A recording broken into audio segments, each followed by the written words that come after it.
السلام علیکم ورحمۃ اللہ وبرکاتہ۔ بسم اللہ الرحمن الرحیم، الحمد للہ رب العالمین، والصلاة والسلام علی اشرف الانبیاء والمرسلین، نبینا محمد وعلی آلہ وصحبہ اجمعین، اما بعد، اعوذ باللہ من الشیطان الرجیم، قل ان کان آباؤکم وابناؤکم واخوانکم وازواجکم وعشیرتکم وأموال اقترفتموها وتجارة تخشون كسادها ومساكن ترضونها أحب إليكم من الله ورسوله وجهاد في سبيله فتربصوا حتى يأتي الله بأمره والله لا يهدي القوم الفاسقين۔ برادران اسلام اور عزیز بھائیو،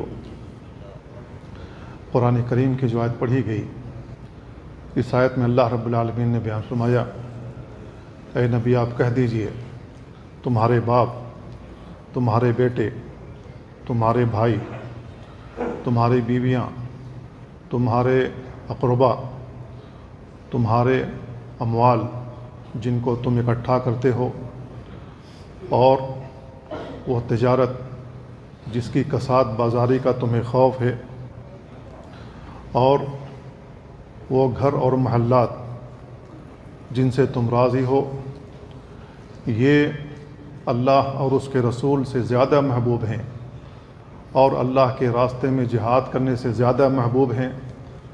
فتربصوا، تو ٹھہر جاؤ یہاں تک کہ اللہ تعالیٰ اپنا حکم لائے گا، اور اللہ تعالیٰ فاسق قوموں کو ہدایت نہیں دیتا ہے۔ اس آیت پر آپ غور کریں، اللہ رب العالمین نے ایک جانب دنیاوی تمام چیزیں بیان کی ہیں، چاہے باپ ہوں، بیٹے ہوں، بھائی ہوں، بیویاں ہوں، اموال ہوں، گھر ہوں، تجارت ہوں، یہ ایک طرف، اور اللہ اور اس کے رسول کی محبت ایک طرف۔ تم کسے اپناؤ گے؟ کیا اپنی ان دنیاوی چیزوں کو اختیار کرو گے یا اللہ اور اس کے رسول کو اختیار کرو گے؟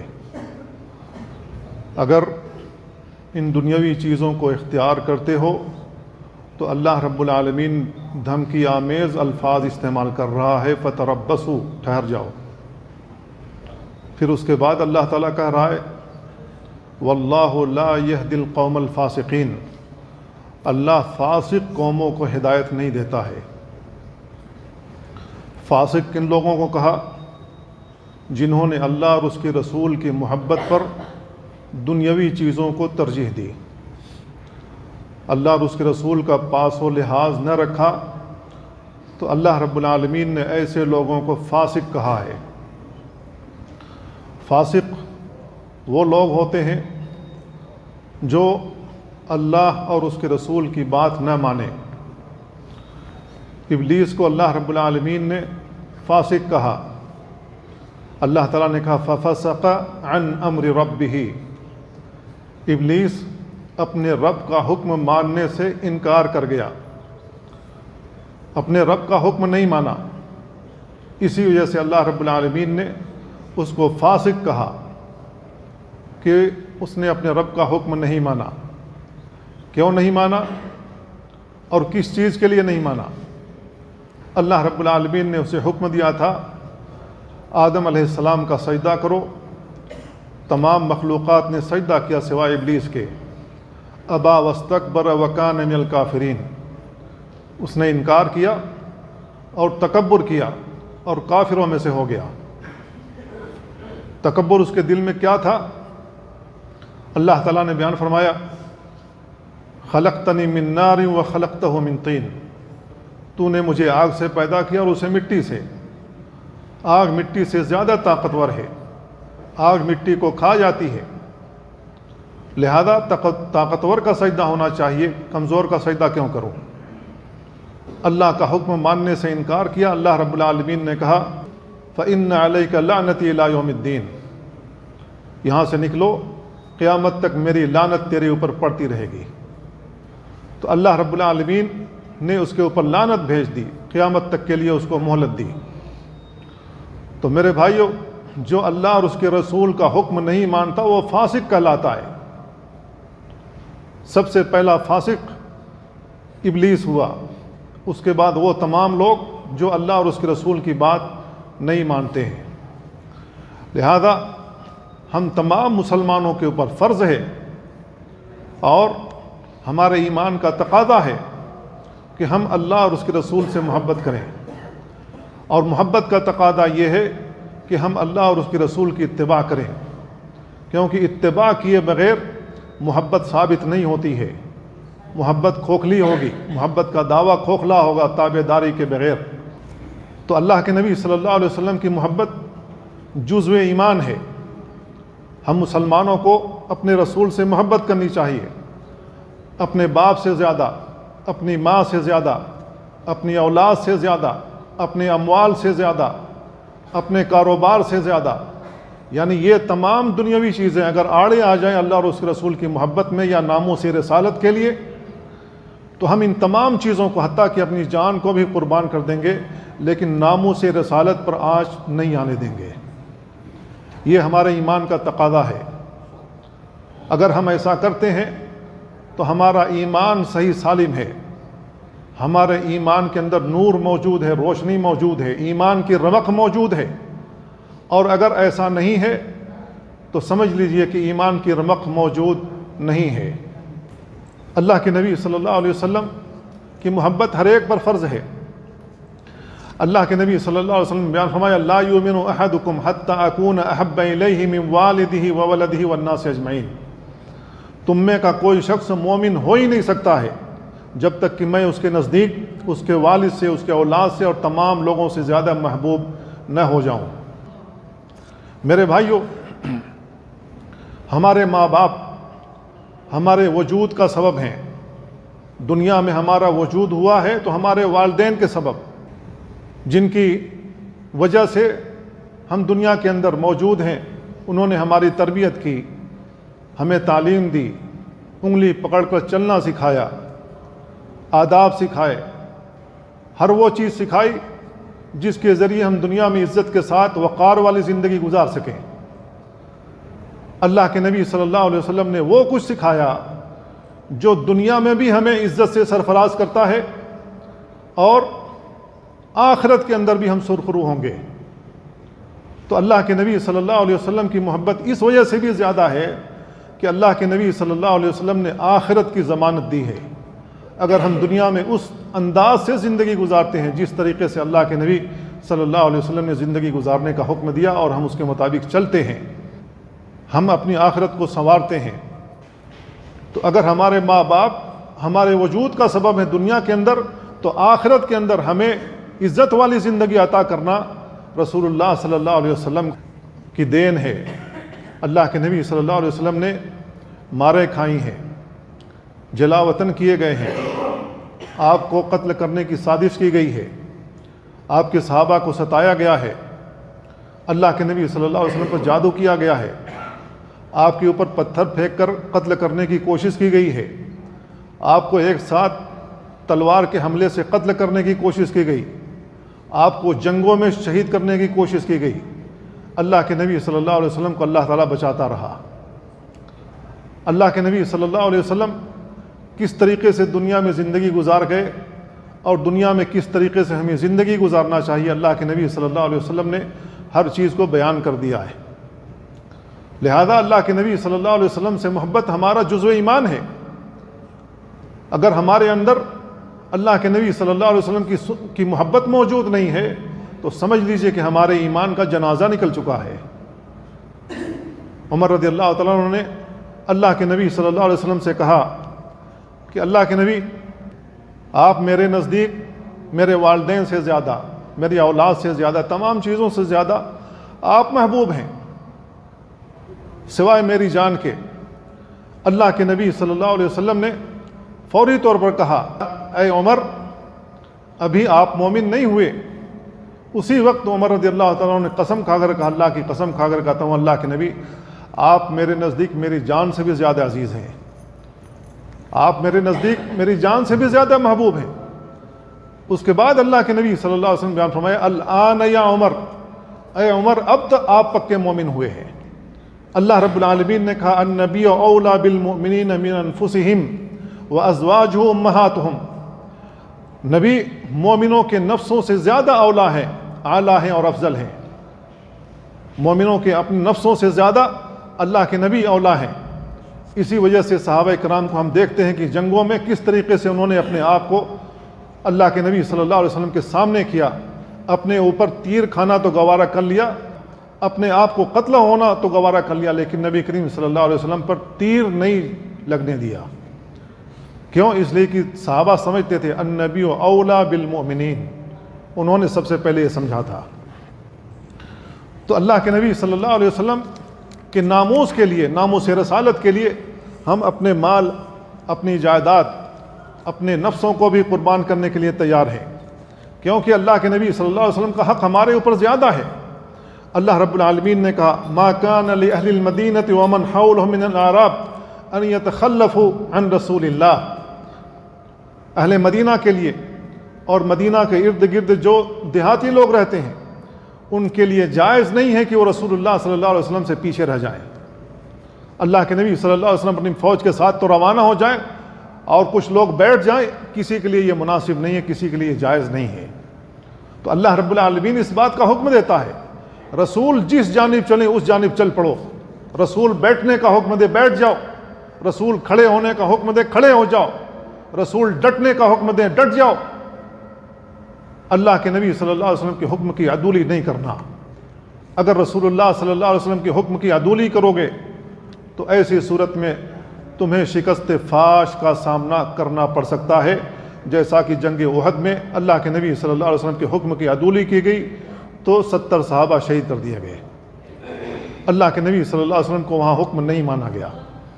تو میرے بھائیوں، اگر ہم رسول اللہ صلی اللہ علیہ وسلم سے محبت کرتے ہیں تو اس کا فائدہ کیا ہوگا؟ اللہ کے نبی صلی اللہ علیہ وسلم بیان فرماتے ہیں کہ اس کا فائدہ یہ ہوگا کہ ہمیں ہمارے ایمان کی مٹھاس، ایمان کی چاشنی ملنی شروع ہو جائے گی، ہم اپنے ایمان کی حلاوت محسوس کریں گے۔ اللہ کے نبی صلی اللہ علیہ وسلم بیان فرماتے ہیں ثلاث من کن فیہ وجد بہن حلاوت الایمان، جن کے اندر 3 خصلتیں موجود ہوں گی وہ اپنے ایمان کی مٹھاس پائے گا۔ ان یکون اللہ ورسولہ احب الیہ مما سواہما، آپ نے بیان فرمایا کہ اللہ اور اس کے رسول ان کے ماں سوا سے سب سے زیادہ محبوب ہونے چاہیے۔ ہم اپنے ایمان کی مٹھاس اس وقت محسوس کریں گے جب تمام چیزوں سے زیادہ رسول اللہ صلی اللہ علیہ وسلم سے محبت کرنے لگ جائے۔ اگر ہم رسول اللہ صلی اللہ علیہ وسلم سے محبت کرتے ہیں تو اس کا فائدہ یہ ہوگا کہ ہم رسول اللہ صلی اللہ علیہ وسلم کے ساتھ جنت میں ہوں گے، اللہ کے نبی صلی اللہ علیہ وسلم کی رفاقت نصیب ہوگی۔ میرے بھائیوں، ہم یہاں موجود ہیں، مدینہ کا سفر کرتے ہیں مسجد نبوی کی زیارت کے لیے، اللہ کے نبی صلی اللہ علیہ وسلم کی قبر کے پاس حاضری دیتے ہیں صلاۃ و سلام عرض کرنے کے لیے۔ میرے بھائیوں، کیا کوئی ایسا مسلمان ہے جس کا دل تیزی کے ساتھ وہاں پہنچ کر نہ دھڑکتا ہو؟ اللہ کے نبی صلی اللہ علیہ وسلم کے پاس پہنچنے کے بعد کوئی ایسا انسان ہے جسے بے ادبی کا خیال آتا ہو؟ میرے بھائیو، ایسا کوئی بھی نہیں ہے۔ ہمارا دل مدینہ کی طرف لگا رہتا ہے، کاش رسول اللہ صلی اللہ علیہ وسلم زندہ ہوتے، ہم آپ کی خدمت کر لیتے، آپ کے ساتھ جنگوں میں شریک ہو جاتے، اپنے آپ کو قربان کرنے کے لیے تیار کر لیتے، اپنے بیٹوں کو آپ کے ساتھ جنگ کرنے کے لیے بھیج دیتے، اپنے اموال کو آپ کے اوپر وار کر دیتے۔ یہ ساری صورتحال ہمارے اندر موجود ہے، یہ ایمان کی علامت ہے۔ میرے بھائیوں، اگر ہم سنت رسول پر عمل کریں تو رسول اللہ صلی اللہ علیہ وسلم کو نہ صرف ہم جنت میں دیکھ سکتے ہیں بلکہ آپ کی رفاقت نصیب ہوگی، آپ کا قرب نصیب ہوگا۔ اللہ کے نبی صلی اللہ علیہ وسلم کے پاس ایک آدمی آیا، اس نے کہا متی الساعہ، اے اللہ کے رسول قیامت کب قائم ہوگی؟ آپ نے بیان فرمایا وما اعددت لہا، آپ نے قیامت کے لیے کیا تیاری کر رکھی ہے؟ اس نے کہا اللہ کے نبی، میں نے بہت زیادہ نماز، روزے، صدقہ و خیرات تو نہیں اکٹھا کیا ہوا ہے، غریب آدمی ہوں، جتنا اللہ رب العالمین نے مجھے طاقت دی اتنا عمل کرتا ہوں، لیکن میں اللہ اور اس کے رسول سے محبت رکھتا ہوں۔ اللہ کے نبی صلی اللہ علیہ وسلم نے فرمایا فَأَنْتَ مَعَ مَنْ أَحْبَبْتَ، تمہارا حشر انہی لوگوں کے ساتھ ہوگا جن سے تم محبت رکھتے ہو۔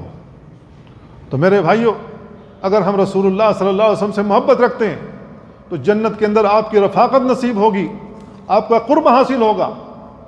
اس سے بڑی ہمارے لیے خوش نصیبی اور کیا ہو سکتی ہے کہ سنت رسول پر ہم زندہ رہیں اور اسی پر انتقال بھی ہو اور رسول اللہ صلی اللہ علیہ وسلم کی رفاقت جنت میں نصیب ہو جائے۔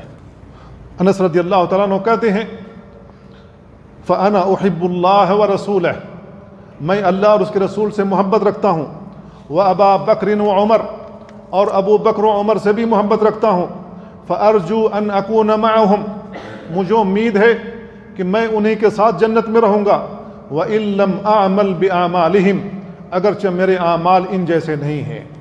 انس بن مالک رضی اللہ تعالیٰ عنہ وہ صحابی ہیں جنہوں نے رسول اللہ صلی اللہ علیہ وسلم کی 10 سال خدمت کی ہے۔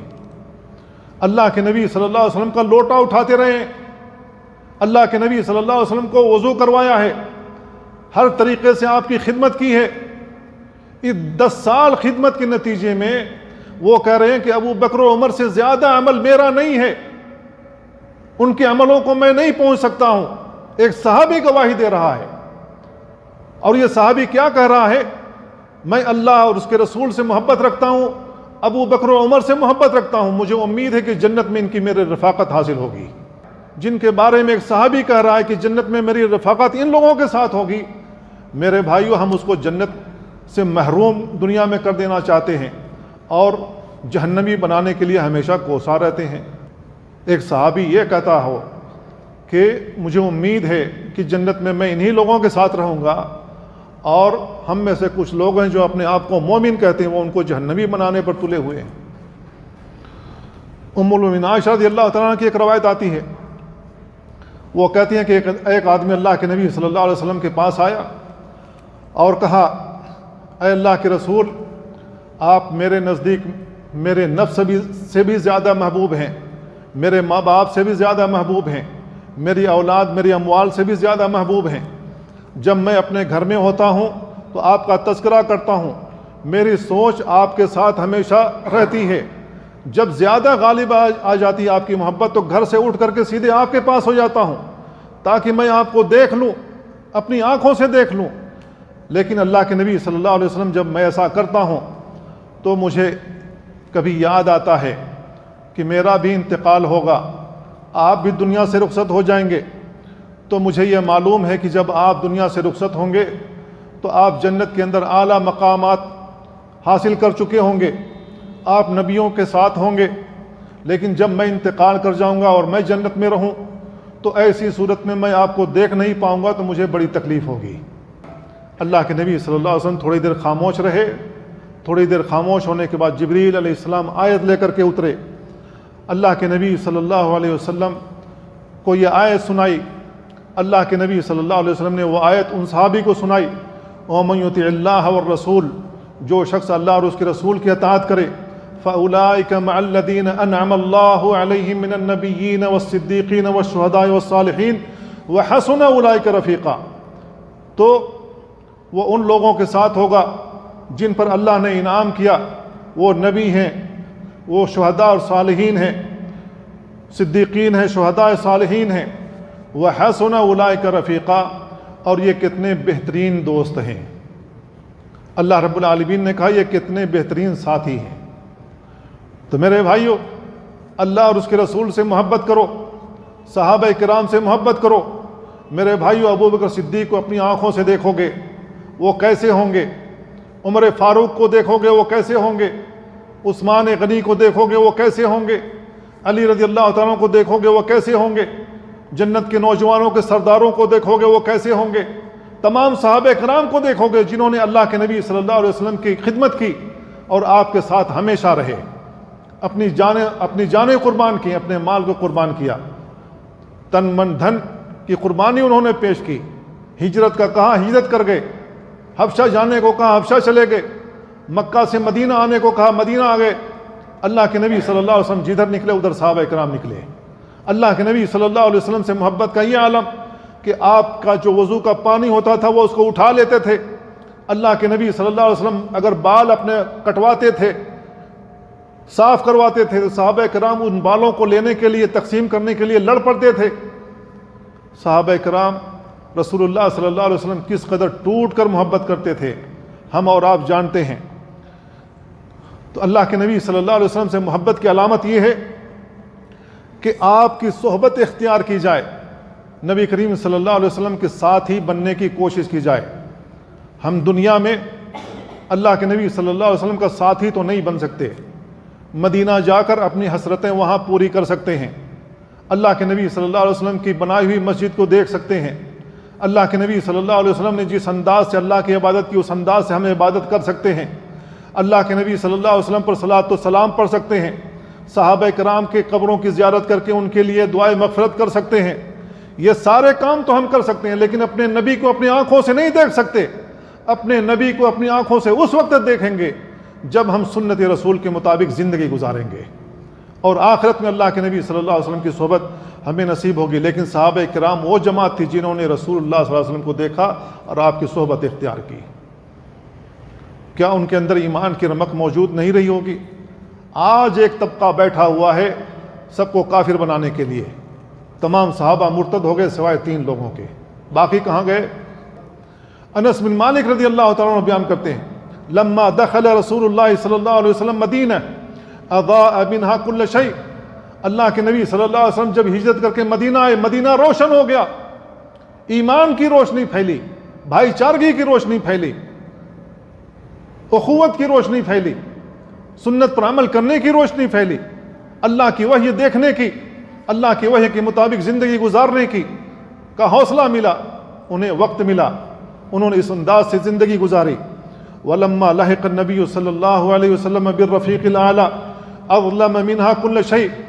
اور جس دن اللہ کے نبی صلی اللہ علیہ وسلم اللہ سے جا ملے، دنیا سے رخصت ہو گئے، مدینہ تاریک ہو گیا، وہ روشنی گویا بجھ گئی، اہل مدینہ سوگوار ہو گئے، اہل مدینہ پر غم کے پہاڑ ٹوٹ پڑے، تمام صحابہ غمزدہ ہو گئے. میرے بھائیو، جس دن تمام صحابہ غمزدہ ہو گئے اسی دن ہم جشن منا رہے ہیں.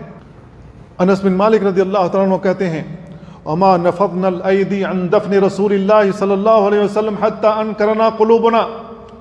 ہم اللہ کے نبی صلی اللہ علیہ وسلم کے دفن سے آپ کی قبر میں جو مٹی ڈالے، ابھی ہم نے آپ کے اپنے ہاتھ کو جھاڑا بھی نہیں کہ ہمارے دل انکار کر رہے تھے. ہم کس کے اوپر مٹی ڈال رہے ہیں؟ اس کے اوپر جس نے ہمیں چلنا سکھایا، اس کے اوپر جس نے ہمیں راہ ہدایت دکھائی، اس کے اوپر جس نے ہمیں دنیا میں زندگی گزارنے کا طریقہ دیا، جس نے جنت و جہنم کی پہچان بتائی، اس کے اوپر مٹی ڈال رہے ہیں. جس نے اللہ رب العالمین کی پہچان کرائی، آنکھیں اشک بار تھی، ہم ان کے اوپر مٹی ڈال رہے ہیں. میرے بھائیو، اگر رسول اللہ صلی اللہ علیہ وسلم دنیا سے رخصت نہیں ہوئے، آپ کے اوپر موت نہیں طاری ہوئی، کیا صحابہ کرام نے اپنے رسول کو زندہ دفن کر دیا؟ یہ کر سکتے ہیں کوئی صحابی؟ اللہ کے نبی صلی اللہ علیہ وسلم گھرانے کے لوگ سارے کے سارے موجود تھے، کیا وہ لوگ ایسا کر سکتے ہیں؟ انس بن مالک رضی اللہ تعالیٰ عنہ کی ایک اور روایت آتی ہے صحیح بخاری کے اندر، وہ کہتے ہیں، لما ثقل النبی صلی اللہ علیہ وسلم جعل تغشاہ. اللہ کے نبی صلی اللہ علیہ وسلم کے اوپر جب موت طاری ہوئی تو اللہ کے نبی صلی اللہ علیہ وسلم سخت تکلیف کے عالم میں تھے، سخت بخار چڑھا ہوا تھا. اللہ کے نبی صلی اللہ علیہ وسلم ٹھنڈے پانی میں اپنا ہاتھ ڈالتے اور اپنے چہرے پر پھیرتے تاکہ یہ موت کی شدت میں کمی آئے. فاطمہ رضی اللہ تعالیٰ عنہ نبی کریم صلی اللہ علیہ وسلم کی تکلیف دیکھ کر کہتی ہیں، واہ کرب ابا، ہائے میرے والد کی پریشانی، ہائے میرے والد کی تکلیف. فقال لها، اللہ کے نبی صلی اللہ علیہ وسلم نے اپنی بیٹی فاطمہ رضی اللہ تعالیٰ عنہ سے کہا، لیس علی ابیک کرب بعد اليوم، آج کے بعد تیرے باپ پر کوئی تکلیف نہیں آئے گی، تیرے باپ پر تکلیف کا یہ آج آخری دن ہے. اپنی بیٹی سے کہا. فلما مات، اللہ کے نبی صلی اللہ علیہ وسلم جب انتقال کر گئے، قالت وا ابتاہ اجاب ربا دعا، ہائے میرے والد، رب کا بلاوا آ گیا، رب کے بلاوے کو قبول کر لیا. یا ابتاہ من جنت الفردوس ماواہ، ہائے میرے والد، جنت الفردوس جن کا ٹھکانہ بن گیا. یا ابتا الی جبریل ننعا، اے میرے والد اب ہم جبریل کو آپ کی موت کی خبر سنائیں.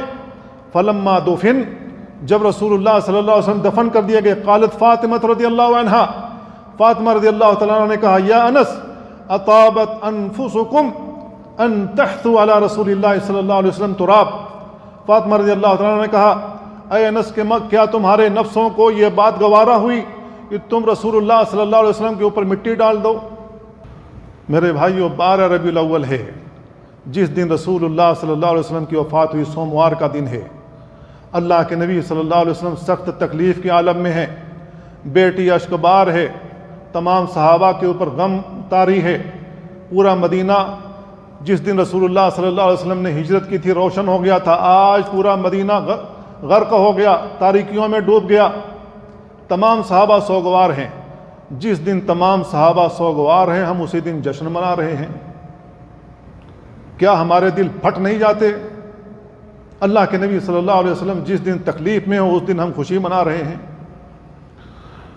عمر رضی اللہ تعالیٰ عنہ کا عالم یہ ہے، مدینہ کے اندر وہ موجود تھے، مسجد نبوی کے اندر وہ موجود تھے، خطبہ دے رہے تھے.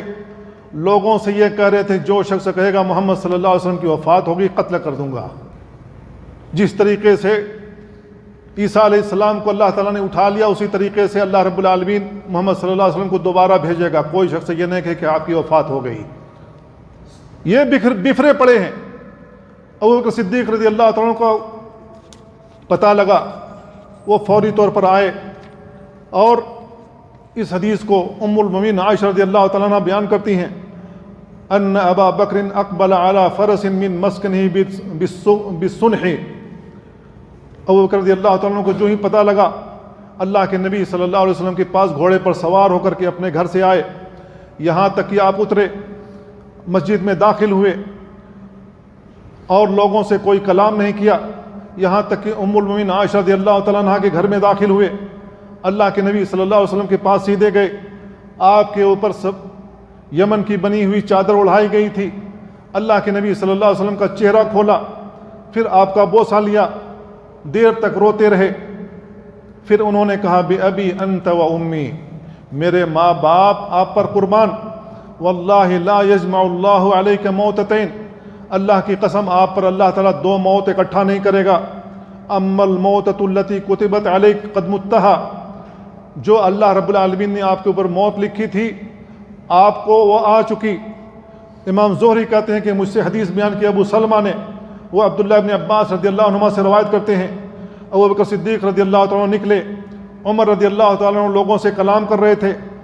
ابوبکر صدیق رضی اللہ تعالیٰ عنہ نے کہا کہ اجلس یا عمر، عمر بیٹھ جاؤ. عمر رضی اللہ تعالیٰ عنہ نے بیٹھنے سے انکار کر دیا. پھر ابوبکر صدیق رضی اللہ تعالیٰ عنہ لوگوں کی جانب متوجہ ہوئے، لوگوں نے عمر کا ساتھ چھوڑ دیا. ابوبکر صدیق رضی اللہ تعالیٰ عنہ منبر رسول پر چڑھے اور اللہ کی حمد و ثنا بیان کی. حمد و ثنا بیان کرنے کے بعد کہا اما بعد فمن کان منکم یعبد محمدا فإن محمدا قد مات. انہوں نے کہا کہ تم میں کا جو شخص محمد صلی اللہ علیہ وسلم کی عبادت کرتا تھا اسے جان لینا چاہیے کہ محمد صلی اللہ علیہ وسلم کا انتقال ہو گیا. ومن کان منکم یعبد اللہ، اور تم میں کا جو شخص اللہ کی عبادت کرتا تھا فإن اللہ حی لا یموت، اللہ رب العالمین زندہ ہے، کبھی موت نہیں آئے گی. اس کے بعد قرآن مجید کی آیت تلاوت کی انک میت وانہم میتون، آپ بھی مرنے والے ہیں جیسا کہ لوگ مرتے ہیں. دوسری آیت پڑھی وما محمد الا رسول قد خلت من قبله الرسل افإن مات او قتلا انقلبتم على اعقابكم ومن ينقلب على عقبيه فلن يضر الله شيئا وسيجزي الله الشاكرين. محمد تو اللہ کے رسول ہیں، آپ سے پہلے بہت سارے رسول گزر چکے. اگر آپ مر جائیں یا آپ قتل کر دیے جائیں، کیا تم لوگ ایڑیوں کے بل پلٹ جاؤ گے؟ ومن ينقلب على عقبيه، تم میں کا جو شخص ایڑیوں کے بل پلٹ جائے فلن يضر الله شيئا، وہ اللہ تعالیٰ کو کوئی نقصان نہیں پہنچا سکتا. وسيجزي الله الشاكرين، اللہ رب العالمین شکر گزاروں کو بدلہ عطا کرنے والا ہے. جب ابوبکر صدیق رضی اللہ تعالیٰ عنہ نے یہ آیت تلاوت کی، صحابہ کرام نے اس آیت کو سنا تو ان کو ایسا محسوس ہوا کہ قرآن کی آیت یہ ابھی ابھی نازل ہوئی ہے، وہ اس آیت کو بھول ہی چکے تھے. عمر رضی اللہ تعالیٰ عنہ کا بیان ہے کہ جب میں نے ابوبکر صدیق رضی اللہ تعالیٰ عنہ سے یہ آیت سنی تو ایسا لگا میرے پاؤں سے جان ہی نکل گئی ہے، میرے پاؤں تلے زمین ہی کھسک گئی ہے، لہذا وہ دھیرے دھیرے بیٹھنے کی کوشش کی اور بیٹھ گئے۔ میرے بھائیو، اللہ رب العالمین صاف کر رہا ہے، اللہ کے نبی صلی اللہ علیہ وسلم دنیا سے رخصت ہو گئے، آپ کا انتقال ہو گیا۔ کیا اللہ رب العالمین نہیں سمجھتا ہے کہ اس نے کون سا لفظ استعمال کیا؟ مات یا موتو کا کیا مطلب ہوتا ہے؟ اللہ رب العالمین نے یہ لفظ استعمال کیا، وہی لفظ ابوبکر صدیق نے استعمال کیا، اور وہی لفظ استعمال کرنے کی وجہ سے صحابہ کرام نے سمجھ لیا اللہ کے نبی صلی اللہ علیہ وسلم کا انتقال ہو گیا۔ اللہ کے نبی صلی اللہ علیہ وسلم کی قبر کھودی گئی، بغلی قبر کھودی گئی، پھر آپ کے اوپر نماز جنازہ فرداً پڑھنے کے بعد آپ کو دفن کر دیا گیا۔ کیا صحابہ رسول اللہ صلی اللہ علیہ وسلم کو زندہ دفن کر سکتے ہیں؟ آج کچھ ایسے مسلمان ہیں جو کہتے ہیں اللہ کے نبی صلی اللہ علیہ وسلم کا انتقال ہی نہیں ہوا، وہ ماننے سے انکار کر رہے ہیں۔ جو شخص قرآن مجید کا انکار کرے میرے بھائی وہ مسلمان نہیں ہو سکتا۔ اللہ کے نبی صلی اللہ علیہ وسلم کا انتقال ہوا پیر کے دن 12 ربیع الاول کو سن 11 ہجری میں۔ اللہ کے نبی صلی اللہ علیہ وسلم کی عمر اس وقت 63 سال تھی۔ آج میلاد النبی منایا جا رہا ہے 12 ربیع الاول کو، اس تاریخ کو جس تاریخ کو رسول اللہ صلی اللہ علیہ وسلم کی وفات ہوئی۔ اللہ کے نبی صلی اللہ علیہ وسلم کی تاریخ پیدائش کے سلسلے میں علماء کے درمیان سخت اختلاف ہے۔ کچھ لوگوں نے 8 کہا، کچھ لوگوں نے 12 کہا، کچھ لوگوں نے 9 کہا، کچھ لوگوں نے رمضان کی کوئی تاریخ بتائی۔ بہت سارے اقوال موجود ہیں، لیکن راجح قول کے مطابق اللہ کے نبی صلی اللہ علیہ وسلم کی تاریخ پیدائش 9 تاریخ ہے، 9 ربیع الاول ہے، اور پیر کے دن، سوموار کے دن اللہ کے نبی صلی اللہ علیہ وسلم کی تاریخ پیدائش ہے۔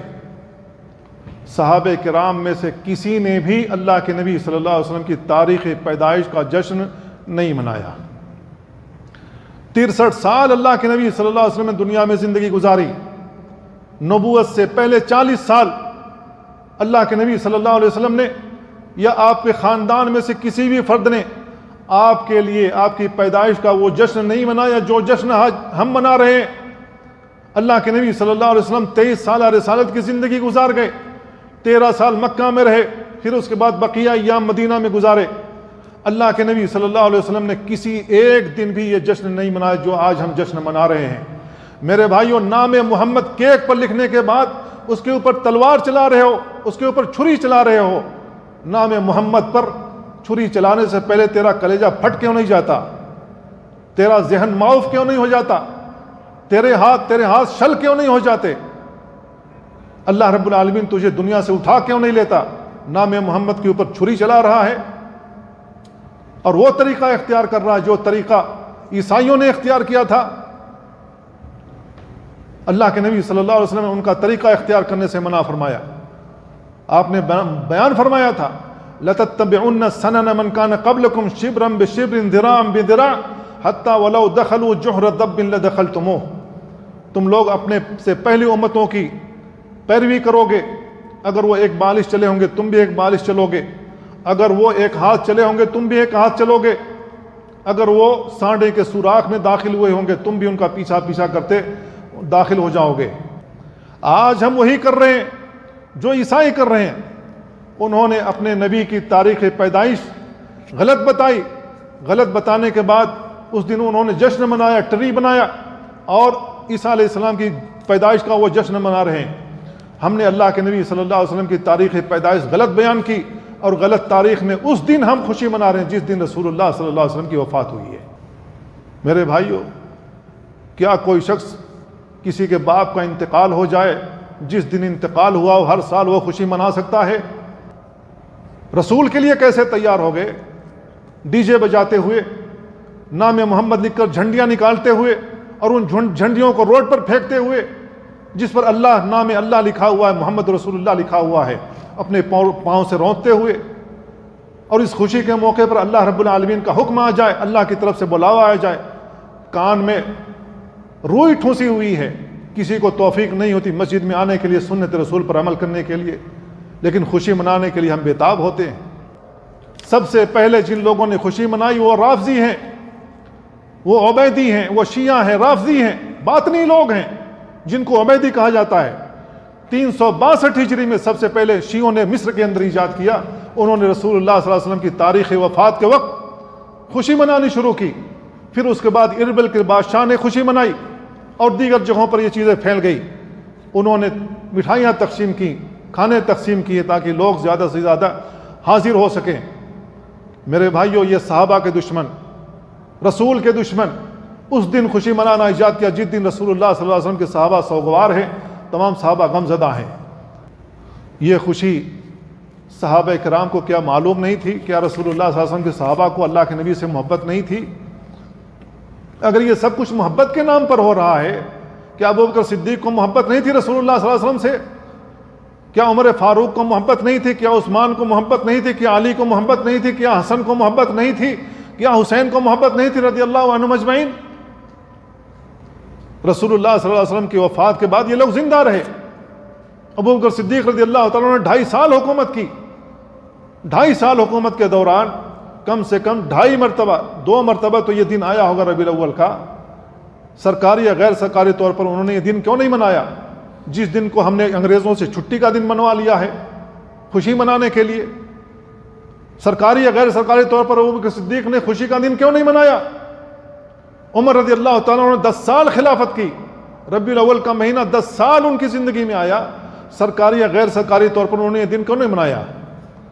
عثمان رضی اللہ تعالیٰ نے 12 سال خلافت کی. ربیع الاول کا مہینہ ان کی زندگی میں 12 مرتبہ آیا, سرکاری یا غیر سرکاری طور پر انہوں نے یہ دن کیوں نہیں منایا؟ علی رضی اللہ تعالیٰ عنہ کی خلافت کے زمانے میں 4 مرتبہ یہ دن آیا, انہوں نے سرکاری یا غیر سرکاری طور پر یہ دن کیوں نہیں منایا جس دن کو ہم خوشی کا دن منا رہے ہیں؟ حسن رضی اللہ تعالیٰ عنہ نے 6 مہینے حکومت کی. اگر ربیع الاول کا مہینہ ان کی زمانے حکومت میں آیا تو نواسے نے بھی خوشی نہیں منائی. حسن رضی اللہ تعالیٰ عنہ نے خلافت سونپ دی معاویہ رضی اللہ تعالیٰ عنہ کو. 20 سال معاویہ رضی اللہ تعالیٰ عنہ نے خلافت کی. 20 مرتبہ ربیع الاول کا دن آیا ان کی خلافت کے زمانے میں. انہوں نے اپنی خلافت کے زمانے میں سرکاری یا غیر سرکاری طور پر یہ دن کیوں نہیں منایا؟ معاویہ رضی اللہ تعالیٰ عنہ کے زمانے خلافت میں سندھ کے اندر ان کی حکومت قائم ہو چکی تھی. بر صغیر میں وہ گھس چکے تھے, افریقہ میں گھس چکے تھے. اتنی لمبی حکومت, اتنی وسیع حکومت میں کسی کو بھی خیال نہیں آیا کہ نبی کی پیدائش کا جشن منا لیں. اور یہ صحابہ کرام ہیں جن کی رشتہ داری رسول اللہ صلی اللہ علیہ وسلم سے تھی. ابوبکر صدیق نے اپنی بیٹی دی رسول اللہ صلی اللہ علیہ وسلم کو, عمر فاروق نے اپنی بیٹی دی رسول اللہ صلی اللہ علیہ وسلم کو, رسول اللہ صلی اللہ علیہ وسلم نے اپنی 2 بیٹیاں عثمان کو دی, علی رضی اللہ تعالیٰ عنہ کو اللہ کے نبی نے فاطمہ دی. نواسہ اپنا خون ہے. ان لوگوں کو رشتہ داری نبھانا بھی نہیں آتا ہے کہ رشتہ داری نبھانے کے لیے اللہ کے نبی کی پیدائش کی خوشی منا لیں, جشن عید میلاد النبی منا لیں. کیا ہم ان صحابہ سے زیادہ محبت کرنے لگے ہیں؟ میرے بھائیوں, جشن عید میلاد النبی ثابت کرنے کے لیے بڑے سارے ڈھونگ رچے جاتے ہیں. قرآن مجید سے ثابت کرنے کی کوشش کی جاتی ہے کہ اللہ کے نبی صلی اللہ علیہ وسلم کی تاریخ پیدائش ہم اس وجہ سے مناتے ہیں. اللہ رب العالمین نے کہا قل بفضل اللہ وبرحمتہ فبذلک فلیفرحوا هو خیر مما یجمعون. قرآن سے یہ استدلال کیا جا رہا ہے کہ اللہ رب العالمین کہہ رہا ہے کہ اے نبی آپ کہہ دیجئے قل بفضل اللہ, اللہ کے فضل اور اس کی رحمت جب تمہیں مل جائے فبذلک فلیفرحوا, اس سے خوش ہو جاؤ. هو خیر مما یجمعون, یہ بہترین چیزیں جسے تم اکٹھا کر رہے ہو. تو کہتے ہیں کہ رسول اللہ صلی اللہ علیہ وسلم اللہ کی رحمت ہیں. اللہ تعالیٰ نے کہا وَمَا أَرْسَلْنَاكَ إِلَّا رَحْمَةً لِّلْعَالَمِينَ, اے نبی ہم نے آپ کو رحمت بنا کر بھیجا ساری کائنات کے لیے. تو اللہ رب العالمین آپ کو رحمت قرار دے رہا ہے, لہذا جب ہمیں رحمت مل جائے تو خوشی منانی چاہیے. اللہ کا فضل اسلام ہے, اسلام اللہ کے نبی صلی اللہ علیہ وسلم کے ذریعے ہمیں ملا, لہذا ہمیں خوشی منانی چاہیے. تو اللہ رب العالمین تو خود ہی کہہ رہا ہے فَبِذَلِكَ فَلْيَفْرَحُوا, خوشی مناؤ. میرے بھائیو, یہ آیت کس پر اتری؟ کیا رسول اللہ صلی اللہ علیہ وسلم پر یہ آیت نہیں اتری؟ کیا رسول اللہ صلی اللہ علیہ وسلم نہیں جانتے تھے کہ میرے اوپر یہ آیت اتری ہے, لہذا میری پیدائش کے وقت, میری پیدائش کے دن مجھے خوشی منانی چاہیے؟ اگر اللہ کے نبی صلی اللہ علیہ وسلم یہ جانتے تھے تو اللہ کے نبی صلی اللہ علیہ وسلم نے خوشی کیوں نہیں منائی؟ اگر یہ کام دین کا تھا, دین سمجھ کر ہم کر رہے ہیں, قرآن مجید کی آیت دین ہے, اس دینی آیت کے ذریعے سے حکم دیا جا رہا ہے خوشی مناؤ، تو اللہ کے نبی صلی اللہ علیہ وسلم نے خوشی کیوں نہیں منائی؟ اگر اللہ کے نبی صلی اللہ علیہ وسلم نے یہ آیت پڑھ کر صحابہ کرام کو سنائی، صحابہ کرام سمجھ گئے کہ آپ کی پیدائش کے دن عید میلاد منانا چاہیے، صحابہ کرام نے کیوں نہیں منایا؟ اگر انہوں نے عید میلاد النبی نہیں منایا تو اس کا مطلب یہ ہے کہ وہ دین کا کام نہیں کر گئے جس کے کرنے کا اللہ تعالیٰ نے ان کو حکم دیا تھا۔ صحابہ کرام تو نہیں کر سکے، لیکن صحابہ کرام سے زیادہ سمجھدار ہم لوگ ہیں، لہذا ہم لوگ کر رہے ہیں۔ کیا یہ گستاخی نہیں ہے رسول اللہ صلی اللہ علیہ وسلم کے ساتھ کہ اللہ کے نبی وہ کام نہیں کر سکے جو ہم کر رہے ہیں؟ صحابہ کرام کی گستاخی نہیں ہے کہ صحابہ کرام عمل کرنے سے پیچھے رہ گئے جو آج ہم عمل کر رہے ہیں؟ صحابہ کرام زیادہ ان کو علم تھا اس بات کا کہ اس آیت سے کیا مراد ہے۔ ابو سعید خدری رضی اللہ تعالیٰ عنہ، ابن عباس رضی اللہ عنہما بیان کرتے ہیں فضل اللہ القرآن، اس آیت میں اللہ کے فضل سے مراد قرآن ہے، ورحمتہ الاسلام، اور اس میں جو رحمت بیان کی گئی اس سے مراد اسلام ہے۔ دو صحابی بیان کر رہے ہیں، وہ ابن عباس رضی اللہ عنہما اور ابو سعید خدری رضی اللہ تعالیٰ عنہ۔ تابعین اس آیت کے مفہوم کو زیادہ سمجھتے تھے۔ حسن بصری تابعی ہیں، ضحاک ہیں، مجاہد ہیں، قتادہ ہیں، انہوں نے کہا فضل اللہ الایمان، اللہ کے فضل سے مراد ایمان ہے، ورحمتہ القرآن، اللہ کی رحمت سے مراد قرآن ہے۔ میرے بھائیو، اگر ہم صحابہ کے منہج سے، تابعین کے منہج سے اپنے آپ کو دور کریں گے تو ایسے ہی تفسیر کریں گے جیسے آج ہمارے یہ مفتیان جو مفت میں مفتی ہو گئے، پگڑی باندھ لی، مفت میں مفتی ہو گئے، ان کو یہ بھی نہیں پتا ہے کہ صحابہ کرام اس آیت سے کیا سمجھتے تھے۔ انہوں نے اپنی طرف سے معنی گڑھنا شروع کیا، اپنی جانب سے تفسیر بیان کرنی شروع کر دی اور عوام کو گمراہ کرنا شروع کر دیا۔ قرآن مجید کے اندر لکھا ہوا ہے کہ نبی کریم صلی اللہ علیہ وسلم کی پیدائش کا جشن مناؤ۔ میرے بھائیوں، منہج صحابہ سے ہٹو گے گمراہ ہو جاؤ گے، اللہ کے نبی صلی اللہ علیہ وسلم کی سنت سے ہٹو گے گمراہ ہو جاؤ گے۔ اور آج یہ گمراہ لوگ اللہ کے قرآن سے استدلال کر رہے ہیں، عوام کو دھوکہ دے رہے ہیں۔ تو میرے بھائیوں، اللہ کے نبی صلی اللہ علیہ وسلم کی تاریخ پیدائش کا جشن نہیں بلکہ رسول اللہ صلی اللہ علیہ وسلم کی سنت کا جشن مناؤ، اگر جشن منانا ہی ہے تو۔ اگر اللہ کے نبی صلی اللہ علیہ وسلم کی کوئی سنت مردہ ہو گئی ہے اس کو زندہ کرو، اس دن خوشی کا دن ہوگا۔ اللہ کے نبی صلی اللہ علیہ وسلم کی کوئی سنت تمہیں معلوم نہ ہو، اس سنت کے مطابق عمل کرنے لگو، میرے بھائیوں یہ خوشی کا دن ہوگا۔ اگر قرآن مجید آپ کو یاد نہ ہو، آپ قرآن مجید کو یاد کر لے جائیں، اس کے مطابق زندگی گزارنا شروع کر دیں، یہ خوشی کا دن ہوگا۔ رسول اللہ صلی اللہ علیہ وسلم کی محبت دل میں جاگوزی ہو جائے، یہ خوشی کا دن ہوگا۔ میرے بھائیو، ایمان پر اگر ہمارا انتقال ہو جائے، سنت کے مطابق ہمارا انتقال ہو جائے، یہ خوشی کا دن ہوگا، یہ جشن کا دن ہوگا۔ اللہ کے نبی صلی اللہ علیہ وسلم کی محبت کے نام پر جھنڈے نکال کر یا رسول اللہ کے نعرے لگاتے ہوئے اگر ہم ایک دن روڈ پر نکل جائیں تو یہ محبت کی علامت نہیں ہے، یہ محبت کی علامت نہیں ہے۔ محبت کی علامت یہ ہے کہ ہم رسول اللہ صلی اللہ علیہ وسلم کی سنت کے مطابق زندگی گزاریں اور اپنے آپ کو اسی پر جما کے رکھیں، اور اللہ تعالیٰ سے اس کی توفیق کی دعا کرتے رہیں کہ اللہ تعالیٰ ہمیں قرآن و سنت کے مطابق زندگی گزارنے کی توفیق عطا فرما۔ تو اللہ تعالیٰ ہمیں اور آپ کو اس کی توفیق دے گا، یہ خوشی کا دن ہوگا۔ اللہ تعالیٰ سے تو اللہ ہمیں ان باتوں کو سمجھنے اور ان پر عمل کرنے کی توفیق عطا فرمائے۔ وصلی اللہ وسلم علی نبینا محمد وعلی آلہ وصحبہ اجمعین۔